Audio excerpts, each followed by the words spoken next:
Welcome back to another edition of the Vlogs with Ben.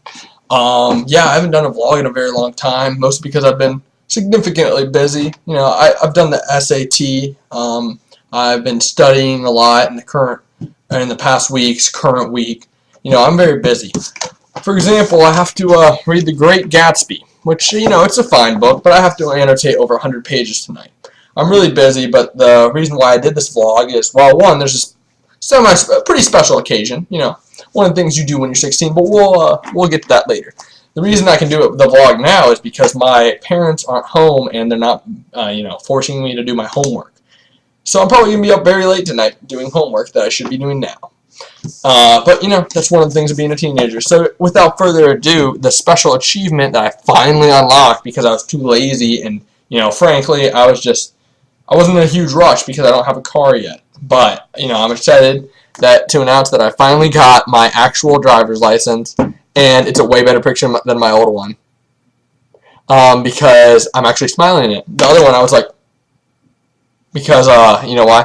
Because I had braces. I had a thing I look like this, so I wasn't going to smile like, hey guys, No way. I want to look cool. I want to look fresh. That's why I wear Michigan gear, and because I want to go there. Anyway, life update.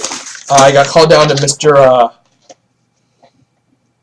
What's his name? It's not Prado. It's Coach Lassiter's office yesterday. So we were having a test in Mr. Sherry, which is APUSH, American History, AP, American History. So he just came up to me and three other guys, and he's like, listen, guys, we got this notice, and he holds up a notice. He's like, we got this notice that you've been summoned to Mr. Coach Lassiter's office. Coach Lassiter's office is like hell for students that isn't school. It's like the worst hell than school for students, because usually when you get there, someone's accused you of something, you got busted for doing drugs, something, something bad. So normally, when you go there, you are freaking out, which is what I was. I was freaking out during the test, so I was kind of ticked. I got a 78 on the test. Partially, I think I missed 2 questions probably just from freaking out. I know I didn't do anything bad, but what if someone accused me of doing drugs or something? But anyway, so I got invited to this thing. It turns out Coach Lassiter, he was playing tricks on us. I got invited to this thing called Boys State. I got considered for the Florida American Legion Boys State, which is like some convention or something that one of my teachers nominated me for. So I'm glad that happened. But it was just funny because I was freaking out. That's really my only story. Oh, wait, the musical. Yeah, so I'm gay in the musical. Just, no, nothing against gay people, but I'm not gay. I'm a liberal, so, I'm all for gay rights, but I'm not gay. But I got selected to play the gay dude in the musical, which, I'm a jinx. I mean, yeah, I didn't want to play the gay dude. Not because I'm anti-gay, because it's just uncomfortable for me. It's kind of weird. And it's my first musical, so, it's double uncomfortable, you know what I mean? So I just wanted to be like the UPS dude or TV reporter, a JetBlue pilot, just some random thing. But instead I'm a gay dude, and I literally have to say in front of my family and friends that are probably going to come watch me, family to see me succeed, friends because it's a laugh, because, I literally have to say, fine, I'm gay. And I'm like, But, I'm happy to be cast. It's a great opportunity. And, it's a challenge, but you know who was challenged? Tom Brady, when the Seahawks were sacking him every other down in Super Bowl 48. And guess what happened? Yeah, he did it. Oh, wait, no, that's 49. Yeah, Super Bowl 49, I think.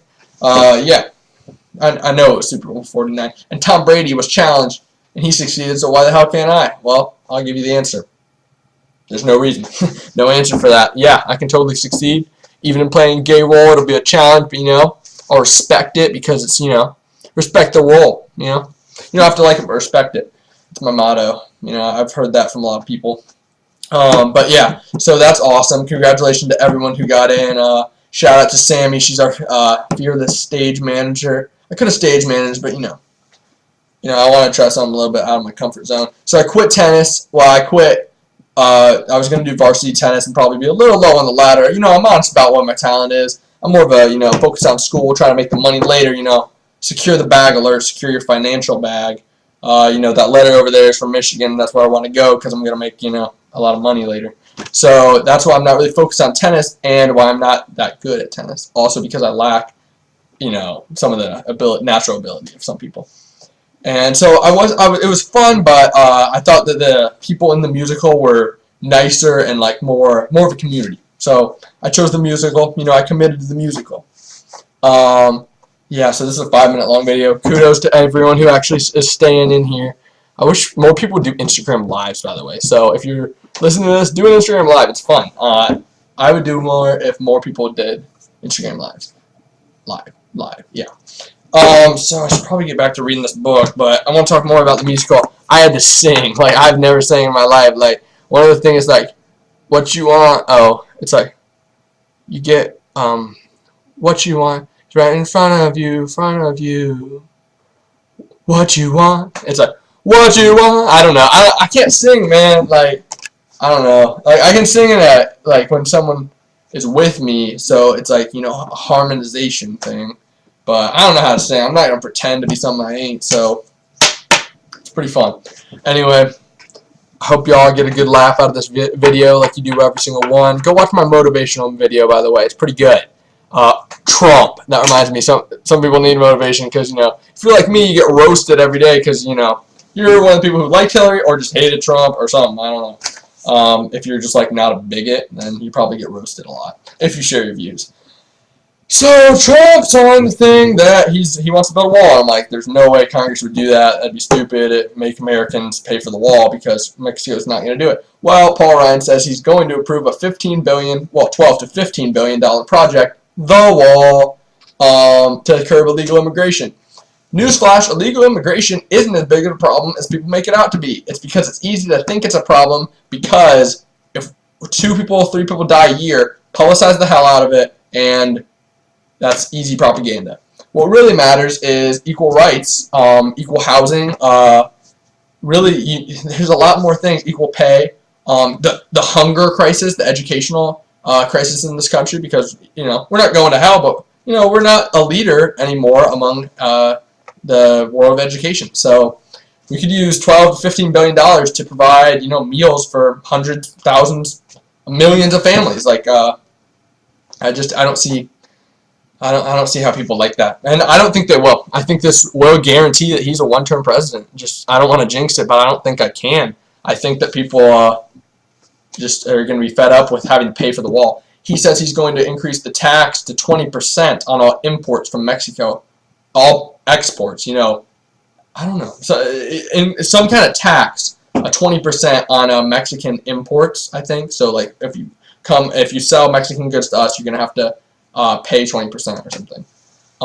And that's supposed to pay for the wall. And it might, but that's going to kill our trade with Mexico. They rely on us, but we also rely heavily on them. So if you're at this point in the video, you can just stop because I'm just talking about politics. Unless you like politics or just like me, like seeing me, you know, talk really fast and sometimes make a fool of myself, but I know what I'm talking about. So anyway, he also, like, forced a gag rule, metaphorical gag rule, in that he made several energy and science departments of his cabinet under his control not use social media. So that's fun. You know, freedom of speech. Bye. And next, he instituted the global gag rule in terms of healthcare, women's healthcare. A group of highly qualified white men decided to effectively kill 27,000 potentially mothers because they are going to defund, defund meaning take away all funding, government funding, in any group that provides abortions anywhere outside our country or inside our country. They're going to defund Planned Parenthood.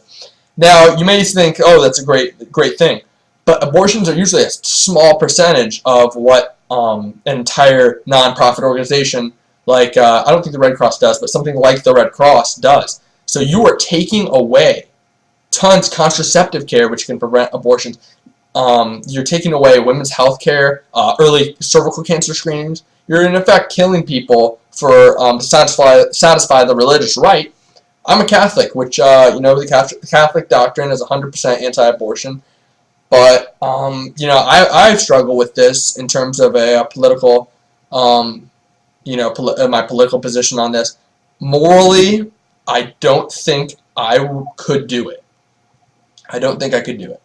But obviously, I think as a man, we can obviously regulate, a lot of things for women in terms of like murder and just, crimes, general crimes and everything. But we can't regulate, and abortion's not a crime in my eyes, and it shouldn't be, because it's their body, and scientifically we can't prove that it's living, or we can't prove that it's not until like 20 weeks, I think. Then it can survive outside of the womb.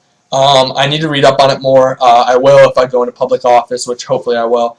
But I think I'm in favor of a complete legal, keeping the legalization across the country of abortions as long as they're before 20 weeks has passed. So pre-20 week abortions. So then it's still like a fetus and it can't live outside the womb. Also, you can reduce abortion. If you're gonna say, you know what, no abortion, they're gonna do it, and it's gonna be like really, gruesome and grotesque. I won't go into any of the methods or anything, but this is going to happen. They're going to abort their babies somehow in the back alley and maybe die, or just cause unnecessary pain to themselves. And it's going to happen, so why not have it be legal and safe? And then this is how you actually combat abortion if you want to go the humane way. Contraceptives, birth control, teaching women and girls about how to plan their families, family planning. And this is the method that should be used worldwide and nationwide. So this gag order, it's taking away funding, and they're not going to be able to operate because they need that funding not just for abortion but for other things. And you may say, well, why don't they just say none of our funds can go to abortion? Well, if they give any funds, it's going to help abortion in that they can free up their resources, the non-governmental organizations' resources, to pay for the abortion, and use the government's resources to pay for something else. So that's why they just strip it entirely. So it's really a draconian, which is a word that means medieval, grotesque way to prevent abortions. It looks good, and the religious right, which is the Republican Party, mainly Catholics and Christians, and I think it's a major issue, but not that it's a major issue that people are having abortions, because it's not, like, if your faith doesn't want an abortion, don't have it, but you can't force people's faith, and that's a religious, or that's a constitutional law, freedom of religion.